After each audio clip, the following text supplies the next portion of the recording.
en cette période de pandémie mondiale, en cette période de dévastation, on n'entend parler que du retour du Jésus, que du retour du Messie, que du retour du Mahdi, que du retour des prophètes. Les temps prophétiques et messianiques seraient à nos portes, naturellement.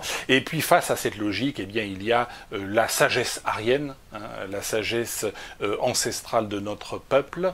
C'est le sujet de l'épisode 5, donc la transition est toute faite. La sagesse arienne qui commence il y a 1700 ans avec Zoroastre, hein, grand 1700 ans avant notre ère, hein, donc il y a 3700 ans, de Zoroastre donc jusqu'à Nietzsche, en passant par Pascal, en passant par Descartes, en passant par Leibniz, en passant par tous les grands, Platon, Sénèque, j'en passe, et qui ont ouvert la voie à d'autres penseurs, qui ont fait évoluer la science.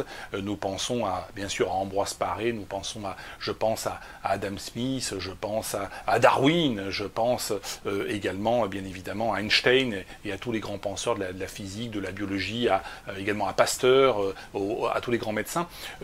C'est effectivement deux logiques s'affrontent, hein, celle des prophètes et celle des sages, hein, des philosophes. Philosophe, c'est l'amoureux de la sagesse, la philosophia, la sagesse, celui qui aime la sagesse. Voilà, deux logiques qui s'affrontent. C'est le sujet de cet épisode 5, un sujet ô combien d'actualité et en même temps important par son universalité et son intemporalité. Épisode 5, sagesse arienne, c'est parti.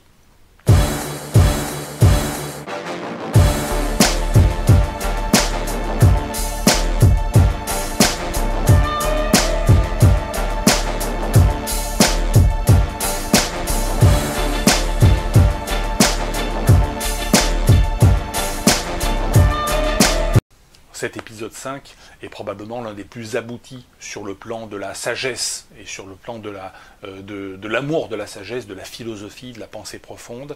J'apporte dans cet épisode deux principales innovations. La première c'est ce que j'appelle la loi du vivant.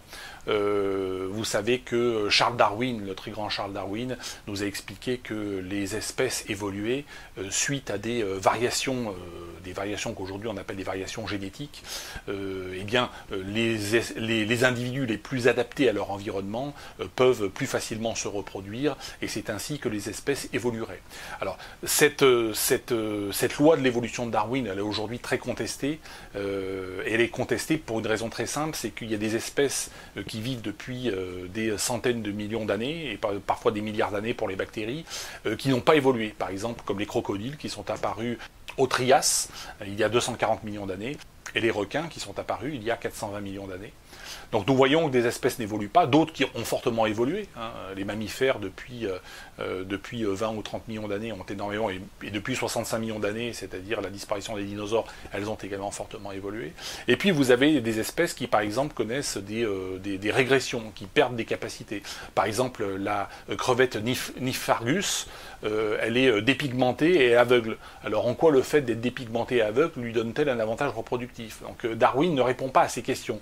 Qu'est-ce qui permet les évolutions rapides? Qu'est-ce qui fait qu'il n'y a pas d'évolution? Et qu'est-ce qui fait qu'il y a parfois des régressions chez certaines espèces? Alors la solution qu'apportent les créationnistes, hein, c'est-à-dire qu'ils croient en Jésus, ils croient au Messie, ils croient au Mahdi, ils croient aux prophètes. Eh bien, ils disent il y a un intelligent design, il y a un Dieu qui a planifié simplement l'évolution de toutes les espèces, et naturellement la Terre n'existerait que depuis 5000 ans, et l'univers par conséquent, et tout serait apparu comme ça spontanément il y a 5000 ans, mais au-delà de ça, il y a un intelligent design qui expliquerait qu'il y a des variations, qui expliquerait les variations des espèces. Alors, cette théorie, elle est contestable, et elle est contestée par la science économique. Et c'est là que j'apporte une certaine plus-value dans la réflexion. Ma théorie économique du vivant stipule qu'il existe une interaction entre l'ADN et l'environnement. Et cette interaction avait déjà été l'intuition de Jean-Baptiste Lamarck. Jean-Baptiste Lamarck avait été un petit peu le prédécesseur de Charles Darwin, éclipsé par lui. Il faut dire que Lamarck était français et Darwin était anglais. Mais c'est vrai qu'il existe une interaction entre l'environnement et l'ADN, et c'est cette interaction qui explique pourquoi les crocodiles ou les requins n'ont pas évolué pendant des centaines de millions d'années, pourquoi les mammifères ont évolué très très rapidement, pourquoi les crevettes des profondeurs qui vivent dans l'obscurité totale sont génétiquement aveugles, elles sont devenues aveugles, et elles sont devenues dépigmentées, puisqu'elles n'ont plus besoin de se protéger des rayons ultraviolets du soleil. Et que ceci représente une économie d'énergie pour que la crevette vive et se reproduise dans les profondeurs. Donc il y a une logique économique de l'univers. Ça, c'est la première grande innovation de l'épisode 5, sagesse arienne de Demain l'âge d'or. La deuxième grande innovation, elle concerne cette fois-ci l'aspect cosmologique. Le très grand Leibniz pose la question: pourquoi existe-t-il quelque chose plutôt que rien, donc dans l'univers? Et ma réponse, donc là je fais une réponse très très rapide, après il faut lire le livre, c'est que rien n'existe pas. Le rien, c'est le néant, a besoin d'être comparé à quelque chose pour exister. Ni le rien, ni le tout, la totalité n'existe pas non plus. Si tout existe, quelque part, rien n'existe. La réalité de notre monde, c'est un entre-deux. Dans notre monde, rien n'est inéluctable. Nous aurions pu ne pas exister, la planète Terre aurait pu ne pas exister, l'univers tel qu'il aurait, il aurait pu ne pas exister. Mais rien non plus n'est impossible. Le fait que nous soyons là en train de parler, eh bien, prouve que ce n'est pas non plus impossible. Nous vivons dans un monde qui est à la fois fini et infini. Il est fini en ce sens où il y a une quantité d'énergie, de matière, de temps, d'espace. Tout cela, c'est la même chose. C'est la théorie d'Einstein, E égale mc2.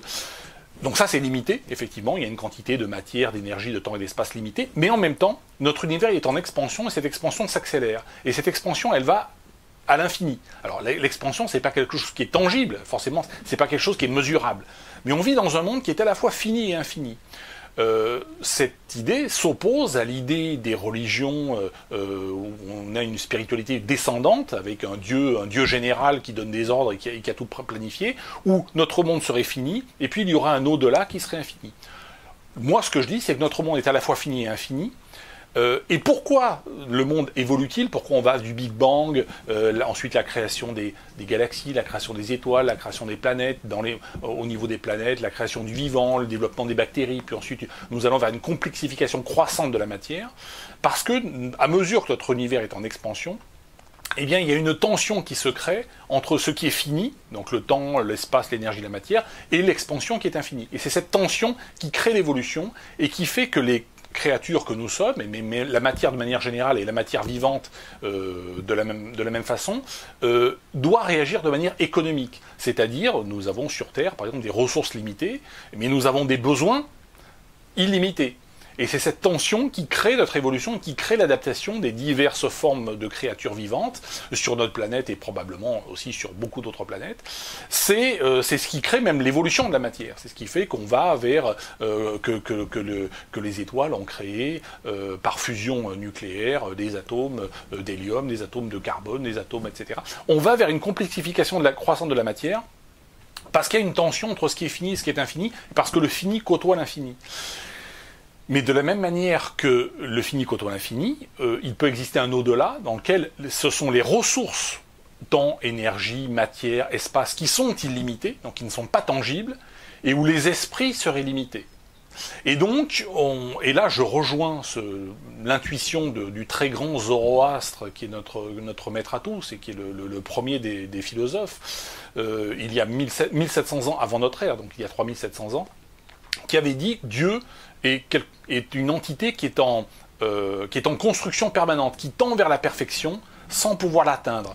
Dans la religion romaine, on disait que César Octave, qui s'est fait appeler Auguste, pourquoi? Parce que l'Auguste, c'est celui qui augmente perpétuellement. C'est la notion qu'on tend vers une perfection sans pouvoir l'atteindre. Donc on n'est pas dans un système de Dieu descendant qui est parfait et qui a créé un monde imparfait, ce qui est d'ailleurs assez paradoxal.